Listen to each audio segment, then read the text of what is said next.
Assalamualaikum everyone, welcome back to this channel. So this is me Alia Wahid, and in the previous video we have discussed about the fungi. Now in this video we are going to discuss about the protozoa. So protozoa, first of all, let's discuss the definition of it. So protozoa are the unicellular eukaryotic organisms of kingdom Protista.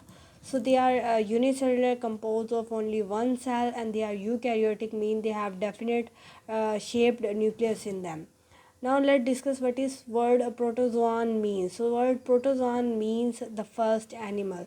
So usually they are the first animal which are evolved from the prokaryotic organisms. Okay, let's discuss about the diversity of them. So they are most diverse organism, about they have 20,000 species of them.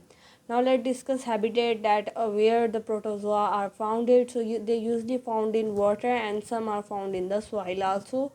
In nutrition, they are heterotrophic, mean they cannot prepare their own food. They are not phototrophic, autotrophic, because they lack chlorophyll in them, so that they cannot synthesize their own food. They are heterotrophic, can be heterotrophic aerobes, and can be heterotrophic anaerobes. Heterotrophic aerobes mean that they need oxygen for their respiration, and anaerobes mean they not need oxygen for their respiration. They can survive with and without oxygen. Let's discuss about their mode of nutrition. So their mode of nutrition can be categorized in the three ways. First, they can be live as a free living organism, they can be live as a parasitic mode, and they can be live as a symbionts, mean in a relationship with anyone, and they can provide the benefit to each other. Okay, now let's discuss about the reproduction in them. So they can reproduce sexually as well as asexual. So asexual reproduction occurs by three ways, as we have discussed about the asexual reproduction methods in the fungi also. So the asexual reproduction methods in protozoa are fission, by binary fission. So binary fission is literally very simple, that it is the division of a parent cell into two daughter cell. Like this is a parental cell.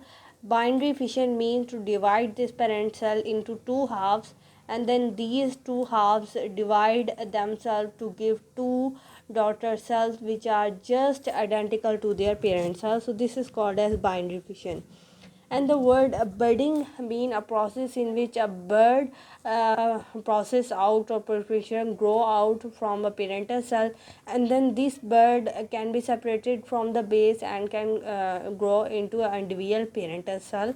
Like that, if I can say, this is a parental cell and this is a outward bird which grow on the parent body. Now this bird can be separated out like that, and then this bird will grow itself, and eventually it becomes similar to its parental cell. So this is the budding. Now there is another method of asexual reproduction, which is schizogony. So schizogony is a method of asexual reproduction in which the parental cell undergo multiple fission or multiple division. Like in the binary fission, we divide the parental cell into two parts. Okay, but in schizogony, the parental cell divide into more than two parts, like that. So here the parent cell is divided into four halves, and now these four halves divide themselves in order to produce four more daughter cell, like that. So this multiple type of fission is called as schizogony, which is a asexual method of reproduction in protozoa. Now let's discuss about some medically important protozoa. So there are four medically important protozoa which are written here.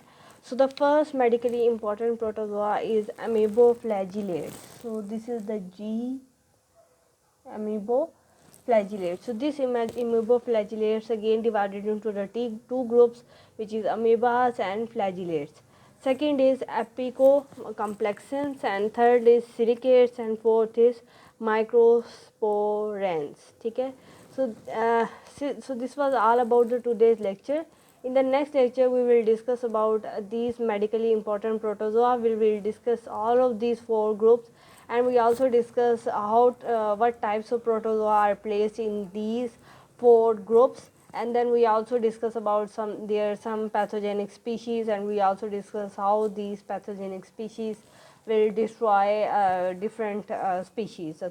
So this was all about the today's lecture. I hope that you will understand this lecture, and if you have some types of confusion, then you will definitely leave a comment for me and I will give answer to you. So thank you so much for subscribing to this channel, and make sure you have subscribed to this channel and like this button, and also press the bell icon in order to get the notification of all the videos which I have uploaded at the first. So meet you soon in the next lecture. Till up, Allah Hafiz.